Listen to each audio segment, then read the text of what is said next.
이번 시간에는 깃에서 사용하는 용어에 대한 설명을 하도록 하겠습니다. 이 강의는 다른 강의들을 다 들으신 후에 들으셔도 좋고요. 이 강의를 들으시다가 용어가 너무 생소해서 어려우신 분들은 이 강의를 먼저 수강을 하시는 것도 좋은 방법이 될 것 같습니다. 네. 그래서 이번 시간에는 깃에서 사용하는 용어에 대한 설명 진행하도록 하겠습니다. 일단 제일 많이 사용하는 저장소라는 용어인데요. 저장소라고 하면 레포지터리라는 영어로는 레포지터리라는 용어를 사용하고요. 이 폴더인 겁니다. 파일을 저장하고 있는 이 프로젝트 폴더, 이 폴더 자체에 git을 사용하게끔 설정을 하면 그 폴더가 히스토리를 갖게 되고 .git이라는 폴더 아래에 이 각종 커밋 개체들을 저장하고 그 히스토리를 관리해주는 버전 관리를 시작하게 되는데요. 그 파일의 뭉치들, 그 스냅샷의 집합을 저장소라고 하고요. git 내용을 추적하는 디렉토리 저장소 및 변경 내용 추적 단위라고 합니다. 본류로 그 메인스트림으로 합류를 해서 흘러가듯이 가장 중심이 되는 주류는 마스터 브랜치가 되는 경우들이 제일 많습니다. 그 이유는 git을 생성했을 때 처음 기본으로 만들어주는 브랜치가 마스터이기 때문이고요. 특별히 변경하지 않는 한 마스터 브랜치가 기본 브랜치가 됩니다. 다음은 커밋입니다.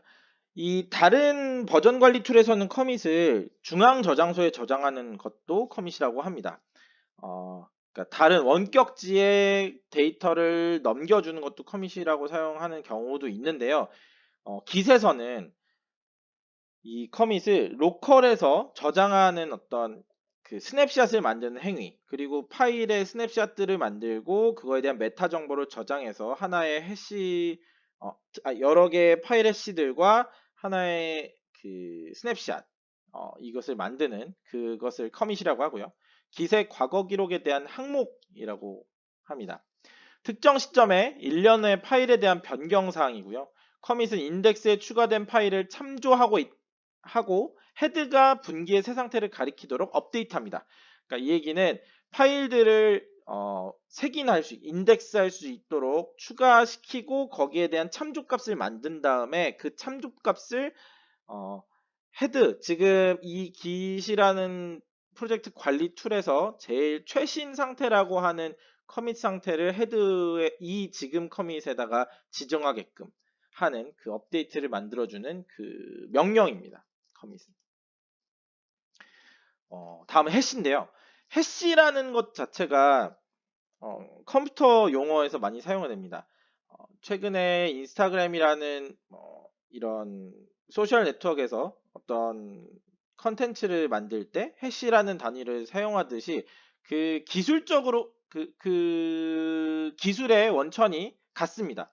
그러니까 다르지 않은 유니크한 값을 해시라고 하는데요. 이 해시 함수는 임의의 길이를 갖는 임의의 데이터에 대해서 고정 길이의 데이터로 매핑한 함수라고 되어 있는데 그 인스타그램에서도 어떤 해시를 사용하고 특정한 내가 표현하고 싶은 단어들을 거기다 넣으면 그 값으로 검색이 되잖아요. 마찬가지로 여기서는 그런 의미를 갖는 단어가 아니라 그 임의의 유니크한 값 40자의 그 인코딩된 사람이 알아볼 수 없는 난수화된 난독화된 그런 어떤 문자를 해시로 사용하고요.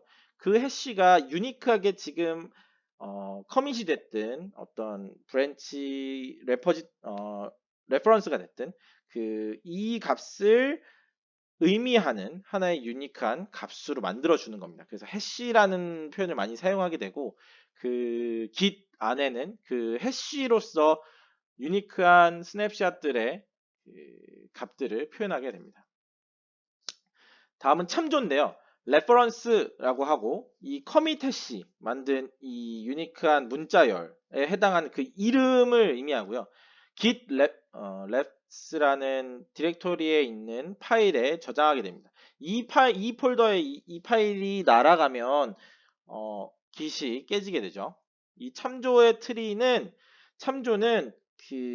이 커밋이 앞으로 나아가는 데 있어서 과거 기록들을 다 이렇게 하나씩 연결해주는 그런 역할을 해줍니다. 다음은 헤드인데요. 이 분기의 가장 최근 커밋에 대한 참조고요. 지금 내가 사용하고 있는 내 워킹 트리, 내 작업 환경에서 가장 최신의 마지막으로 받았던 커밋의 커서 같은 개념입니다. 그 지정하고 있는 그것을 의미하고요.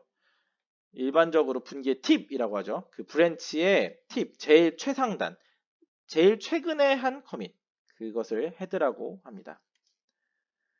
다음 워킹 트리입니다. 워킹 트리는 지금껏 나왔던 이 헤드가 바라보고 있는 최신의 커밋 해시 참조 이후에 변경된 내용들이 들어가는 부분이고요.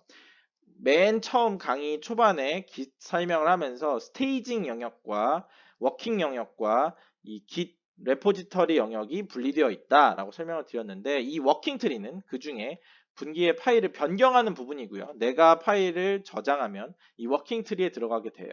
이 워킹 트리에 들어간 파일을 git add라는 명령을 통해서 스테이징 영역으로 이동시켜야 합니다. 그렇지 않으면 이 파일들은 추적되고 있지 않고, 그렇기 때문에 이 워킹 트리를 스테이징으로 올린다라는 개념을 이해하셔야 git을 사용할 때 불편하거나 문제가 되지 않습니다. 마찬가지로 스테이징 영역도 굉장히 중요합니다. 이 git이라는 개념을 이해하는 데 제일 중요한 부분인데요. 이 색인이라고도 하고요. 파일을 추적하기 위해서 해시 값을 만들어내는 그 상황을 처음 시작하는, git이 파일을 추적하는 첫 상황을 만들어주는 그런 작업이 들어간 그런 영역이고요. git이 커밋을 위해 준비, 변경, 추가 또는 제거된 파일을 보유하고 있는 영역. 그러니까 제거된 것도 인지하고 있어야 되기 때문에 이것은 색인의 개념입니다. 실제 그 파일 그 자체가 아니라 그 파일이 있다라고 어느 장부에 적어놓는 그런 개념인 거죠. 그 장부를 의미하고요. 변경사항을 적용하는 준비 영역입니다. 다음은 머지, 합병. 합병이라는 표현이 조금 더 잘 사용되지 않기 때문에 머지라는 말을 계속해서 이 강의 내내 사용하게 됐는데요. 이 물줄기라고 설명을 했을 때 그 마스터 브랜치, 주류라고 했죠. 그 주류에서 다른 기능을 만들기 위해서 분기를 만들었을 경우 그 분기가 다시 주류에 합류하는 그런 과정인 거고요. 그럴 때 파일의 변경사항이 서로 같은 곳을 바라봤을 때 그것을 수정하고 충돌을 해결한 후에 다시 하나의 파일을 만드는 일련의 과정을 합병이라고 합니다. 머지라고 하고요. 다음은 태그인데요. 전체적인 강의에서 태그가 많이 나오진 않습니다. 근데 실제로 현업에서 태그를 많이 사용하는 경우는 이 특정 히스토리 커밋에 대한 참조를 만들어내는 건데, 이게 중요한 이유는 프로덕션, 실제로 상용 배포를 할 때 상용 버전에 대한 그 릴리즈를 문서화하는데 제일 많이 사용되기 때문입니다. 이 태그를 예를 들어서 태그 이름을 1.0 v1.0 버전 1.0이라고 지정을 하고 특정 커밋 참조에다가 걸어 놓으면 해당 커밋이 1.0으로 배포될 거구나. 그래서 보통은 RC를 사용하기도 하고요. 릴리즈 캔디데이트라고 해서 실제로 배포되기 직전에 테스트를 완료한 상태에서 RC 버전, RC 1, 2, 3, 4 점점 이렇게 증분해서 버전을 만들고 그 버전에서 실제로 나갈 때 버전 네임을 붙여서 나가게 됩니다. 그래서 태그에는 이런 식으로 릴리즈에 태그를 추가하고 프로덕션을 푸시하십시오. 이런 문구들을 넣어서, 그러니까 이런 정책을 만들어서 그 소스를 관리하기도 합니다. 다음은 풀 리퀘스트입니다. 풀 요청이라는 표현은 쓰지 않고요. 근데 이제 이 당기는 요청이라는 건 상대방이 당겨주기를 바라는 거고요. 그 당긴다라는, 풀한다라는 건 내 코드를 가져가서 자기 코드에 적용하는 액션이겠죠. 그래서 코드 주인이 내가 이 오픈소스에서 특히 많이 발생하는데요. 내 코드를 당신의 오픈소스에 반영해 주십시오라고 하는 요청이 의 기능이고요. 이 기능 덕분에 오픈소스가 굉장히 활성화됐다고 보셔도 좋습니다. 그래서 이 풀리퀘스트는 다른 사람이 브랜치에서 완료한 작업을 마스터에 머지하도록 요청하는 데 사용되고요. 최근에 풀 리퀘스트는 프로세스 초기 단계에서 사용 가능한 기능에 대한 토론을 시작하는 데 자주 사용된다고 합니다. 이런 부분은 일단 뭐 오픈소스를 할 때 주로 사용되는 패턴에 대해서 얘기하는 거고요. 네, 새로운 투표 기능에 대한 요청을 생성하여 팀의 나머지 부분에 대한 의견을 볼 수 있습니다. 이게 무슨 의미냐면 어떤 로드맵이나 여기에 도큐멘테이션을 할 때 그거에 대한 다른 사람들의 의견들을 받는데 사용한다는 거죠. 그래서 여러 개의 풀 리퀘스트 중에서 하나를 선택하게 되는 겁니다. 서로 거기서 댓글로서 특히 이것은 GitHub에서 사용되는 기능인데요.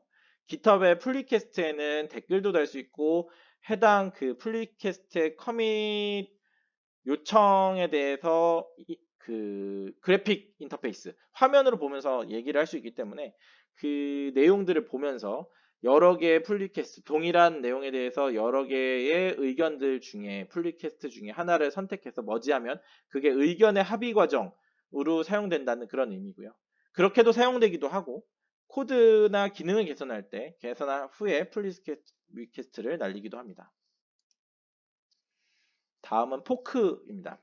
포크는 프로젝트를 내가 직접 변경할 권한이 없는 사용자가 내가 변경 사항을 만들기 위해서 나의 계정에 그 프로젝트를 가져오는 그 사본을 만드는 과정입니다. 그래서 이렇게 사본을 만든 다음에 제가 만든 개선 사항이 원래의 메인 저장소에도 반영됐으면 좋겠다면 이 풀 리퀘스트를 사용해서 이 변경 사항을 원본에다가 요청해서 머지 시킬 수도 있습니다. 이 머지는 본인이 결정하는 건 아니고요. 해당 그 저장소를 가지고 있는 사람이 결정하게 됩니다. 다음 워크플로우인데요. 작업 흐름이라는 표현을 이거는 많이 쓰게 될 것 같습니다. 이 워크플로우, 작업 흐름이라고 하는 것은 그러니까 이 협업에서 많이 사용되는 용어인데 팀이 코드 기반의 변경 사항을 적용하기에 취한 접근 방식이고요. 여러 가지 접근 방식이 있을 수 있습니다. 이 작업 흐름에 대해서 여러 가지 작업 흐름이 있는데요. 작업 흐름은 일단 Gitflow 작업 흐름이라고 해서 기본적으로 Git을 동작시키는 방식인데요. 마스터와 디벨롭먼트 브랜치 두 개를 만들어 놓고 디벨롭먼트에서 기능을 구현한 후에 충분히 테스트해서 이것이 버그가 없고 충분히 동작을 잘 할 때 머지해서 마스터에다가 가장 안정적인 상태를 유지하는 그런 작업 흐름이고요. 중앙 집중식 작업 흐름도 비슷하게 한 곳에 이렇게 모으는 걸 의미하고요. 기능 분기 작업 흐름, 피처 브랜치라고 하는데 피처를 만들 때 브랜치를 만들어서 하는 겁니다. 이걸 굉장히 많이 사용하는데요. 특히 여러 사람이 한 프로젝트를 만들 때 그 기능들로 업무 분장이 일어나기 때문에 그 일어난 업무 분장에 따라 브랜치를 만들고 거기서 작업을 한 다음에 마스터에 풀 리퀘스트를 날려서 팀장이 그걸 승인하든 아니면 머지를 하고 그냥 직접 머지를 하든 코드 리뷰의 과정을 거치든 그런 식으로 개발팀에서 많이 사용되는 그런 작업 흐름이고요.